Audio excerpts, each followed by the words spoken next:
सुप्रभात। आज हम हिंदी पुस्तक हिंद मयूरी पाठ 13 जलाओ दिए पाठ को समझेंगे। इस कविता के रचयिता गोपालदास नीरज हैं। नीरज की गणना वर्तमान समय के श्रेष्ठ गीतकारों में होती है। इस कविता में उन्होंने बताया है कि हमें प्रकाश चाहिए, लेकिन केवल बाहरी प्रकाश हमारे अंदर के अंधकार को दूर नहीं कर सकता। इसके लिए हमें अपने अंतर्मन की समानता, न्याय, प्रेम, दया और त्याग जैसे गुणों को प्रकाशित करना होगा। तो अभी मैंने ऊपर नाम लिया था, रचयिता का नाम लिया था गोपालदास नीरज। तो पहले नीरज के बारे में नीरज जी के बारे में कुछ जान लेते हैं। नीरज इनका उपनाम है, इनका नाम है गोपाल दास। तो इनके विषय में कुछ जानते हैं। इनका जन्म हुआ था 4 जनवरी 1925 को।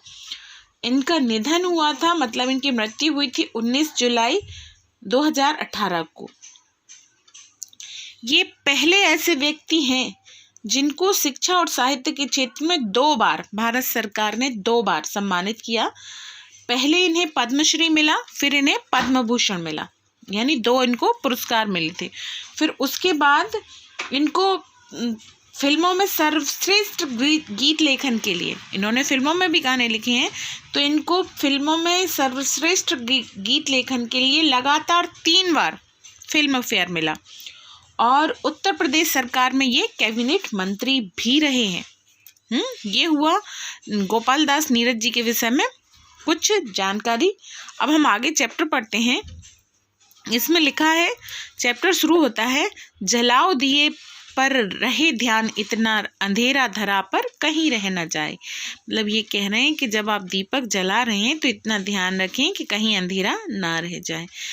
इसका तात्पर्य यह है कि सिर्फ बाहरी प्रकाश हमें प्रकाशित नहीं कर सकता, या हमने दिए जला लिए तो बाहरी उजाला हो गया, पर अंदर तो अंधेरा ही रहा ना। उसके लिए हमें अपने अंदर के, जो हमारा मन है, उसके अंदर उज्जवल विचारों के दिए जलाने होंगे, जिससे हमारे हृदय में प्रकाश हो, हम सबको समान दृष्टि से देख सकें। नई ज्योति के धर नए पंख झिलमिल, उड़े मृत मिट्टी गगन स्वर्ग छूले, लगे रोशनी की झड़ी झूम ऐसी निशा की गली में तिमिर राह भूले। ये बोल रहे हैं नया प्रकाश होगा, प्रकाश के नए पंखों से सारा जग झिलमिला उठेगा। उड़े मृत मिट्टी, मतलब जो मृत मिट्टी है वह गगन को छू लेगी। लगे रोशनी की झड़ी झूम ऐसी, मतलब रोशनी इतनी तेज हो कि निशा की गली में तिमिर राह भूले। जो रात में अंधेरा होता है ना, उसमें उस रात के अंधेरे में भी अंधेरा अपनी रास्ता भूल जाए, अर्थात कहीं पे भी अंधेरा ना हुआ। ये इसका शाब्दिक अर्थ हुआ। और इसका भावार्थ हुआ कि इस तरह से हमें अपने अंदर, अपने मन के अंदर नई ज्योति, नया प्रकाश भरना है कि किसी भी अवस्था में कलुषित विचार या बुरे विचार हमारे मन में ना रहें। यह सब हमारे मन से निकल जाए। बस चारों तरफ हमारे मन में खुशियों का, दूसरों को देने का और अच्छाई का प्रकाश भर जाए। खुली मुक्ति का यह किरण द्वार जगमग, उषा जा न पाए, निशा आ न पाए, जलाओ दिए पर रहे ध्यान इतना अंधेरा धरा पर कहीं रह न जाए। ये कह रहे हैं कि खुले मुक्ति का वह किरण द्वार जगमग, जहाँ से हम दूसरों का भला कर सकें, अपना भला कर सकें, सबको समान दृष्टि से देख सकें, वह द्वार जगमग करके खुल उठे। किरण की एक मतलब रोशनी से वह द्वार जगमगा उठे। उषा जा ना पाए, निशा आ ना पाए, मतलब जो हमारे अंदर अच्छे विचारों ने जन्म लिया है वो कभी हमसे दूर जा ना पाए। और अंधेरा मतलब निशा मतलब रात्रि, वो कभी आ ना पाए। हमेशा हमारे हृदय में प्रकाश रहे। हमेशा हम दूसरे के विषय में अच्छा सोचें, अच्छा करें। हमेशा सिर्फ ये सोचें कि हम किस तरह से लोगों का भला कर सकते हैं। हमारे विचार ये ना सोचें कि इसका बुरा किस तरह से कर सकते हैं। जलाओ दिए पर रहे ध्यान इतना अंधेरा धरा पर कहीं रह न जाए। कहीं पर भी हमारे मन में बुरे विचारों का वास ना हो।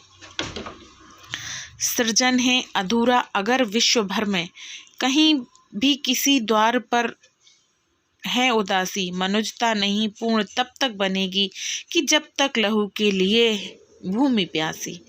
मतलब सृजन है अधूरा। अगर हम राष्ट्र का निर्माण कर रहे हैं तो वो तब तक अधूरा है जब तक किसी भी द्वार पर, विश्व भर में कहीं भी किसी भी द्वार पर उदासी है। अगर कोई दुखी है, हमारे कारण दुखी है या हमारे विचारों के कारण दुखी है, तो हमारा सृजन मतलब जो कार्य हम कर रहे हैं वो बेकार है, क्योंकि हम अपने द्वारा किसी को कष्ट दे रहे हैं। अगर हम किसी के कष्ट का कारण बनते हैं तो हमारा सृजन, जो हमने जन्म लिया है, हमारा जो जन्म हुआ है वो बेकार है। मनुजता नहीं पूर्ण तब तक बनेगी कि जब तक लहू के लिए भूमि प्यासी। मनुष्यता तब तक पूर्ण हो ही नहीं सकती जब तक हम आपसी बैर भाव करेंगे, ये जात पात मानेंगे, ये मानेंगे कि वो छोटा है, वो बड़ा है, हम बड़े हैं, ये छोटा है। जब तक इस तरह की भावना, इस तरह के कलुषित विचार हमारे मन में रहेंगे, तब तक हम मनुष्य कहलाने के लायक ही नहीं हैं। अगर हम चाहते हैं कि हम मनुष्यता की श्रेणी में आएँ, तो इन्हें तुच्छ विचारों को हमें त्यागना होगा और आगे बढ़ना होगा। चलेगा सदा नाश का खेल यूं ही, भले ही दिवाली यहाँ रोज आए। जलाओ दिए पर रहे ध्यान इतना, अंधेरा धरा पर कहीं रह न जाए। चलेगा सदा नाश का खेल यूं ही, भले ही दिवाली।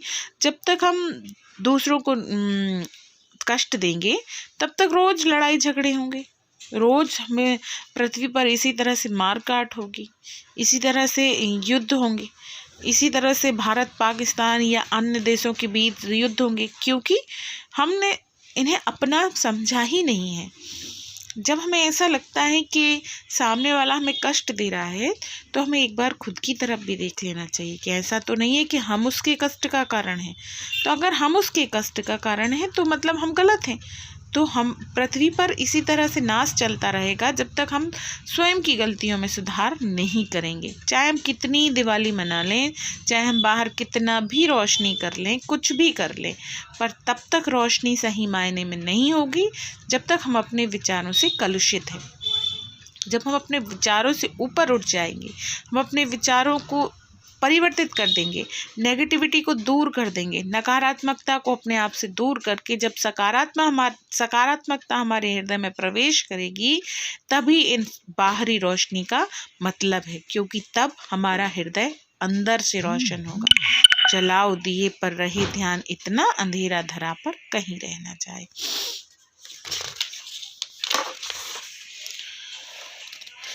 कटेगी तभी यह अंधेरी घिरी जब, स्वयं धर मनुज दीप रूप आए। जलाओ दिए पर रहे ध्यान इतना, अंधेरा धरा पर कहीं रह न जाए।